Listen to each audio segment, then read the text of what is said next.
We are from Jogja, the heart of Java.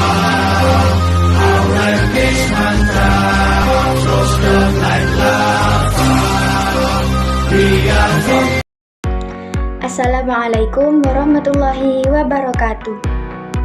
Saya Nabilatul Imamah dengan nomor NIM 2421010-435. Di sini saya akan menjelaskan tokoh Islam di Jawa Timur melalui video. Apakah tokoh tersebut hanya menyebarkan Islam? Atau mungkin ada target-target yang sudah terlaksana? Penasaran? Yuk simak videonya sama-sama.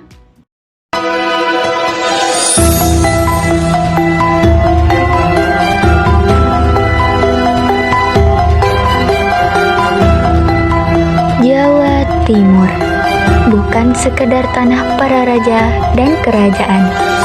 Ia adalah bumi tempat pelabuhannya cahaya Islam dan para ulama besar. Disinilah benih-benih dakwah tumbuh menjadi peradaban.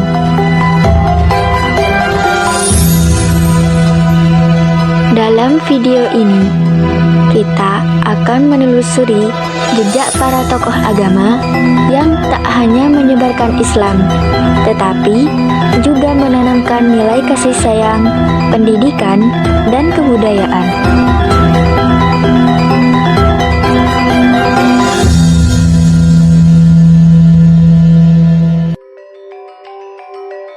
Islam masuk ke tanah Jawa tidak dengan pedang, tapi dengan damai. Pada abad ke-13 dan 14, para pedagang muslim dari Gujarat, Persia, dan Yaman berdagang di pelabuhan-pelabuhan penting seperti Gresik, Tuban, dan Surabaya.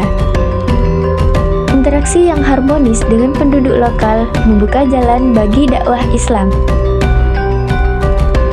Di tengah kondisi sosial yang masih dipengaruhi ajaran Hindu-Buddha dan kepercayaan lokal, para penyebar Islam hadir bukan untuk merusak, tapi merangkul dan menyelaraskan.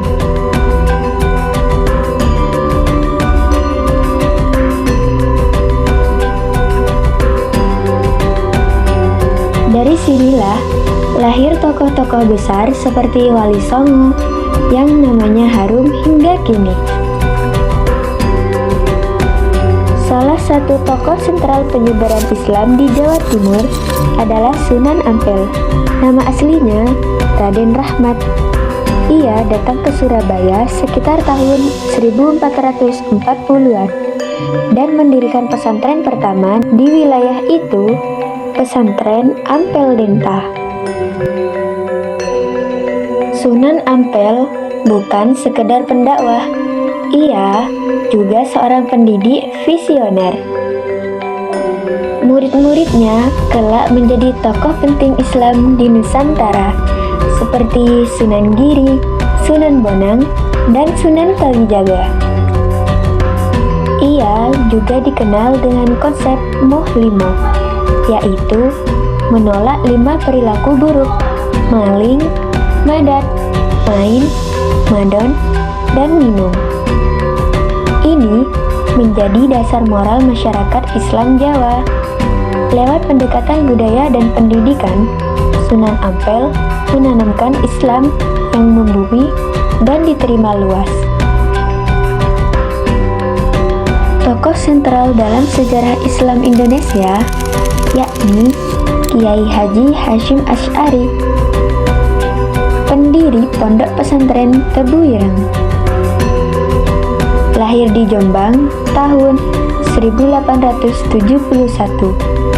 Beliau dikenal sebagai ulama karismatik yang tegas dalam prinsip, luas dalam ilmu, dan berani dalam perjuangan. Pada tahun 1926, beliau mendirikan Nahdlatul Ulama yang tumbuh menjadi organisasi Islam terbesar di Indonesia. Pesantrennya melahirkan banyak tokoh bangsa, dari ulama hingga pejuang kemerdekaan.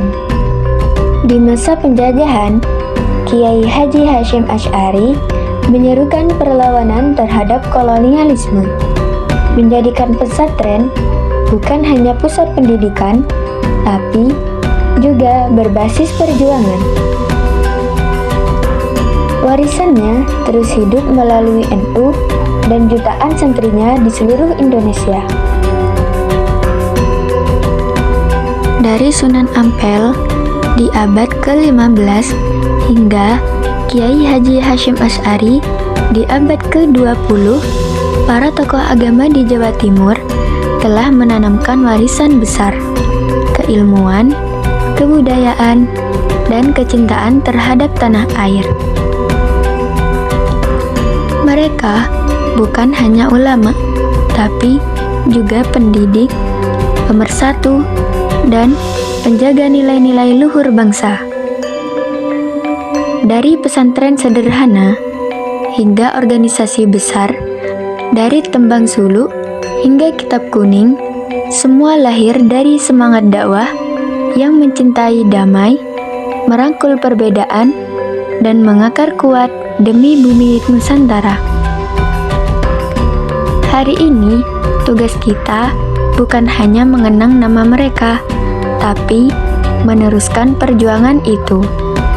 Dengan ilmu yang mencerahkan, toleransi yang mempersatukan, dan akhlak mulia yang membumi.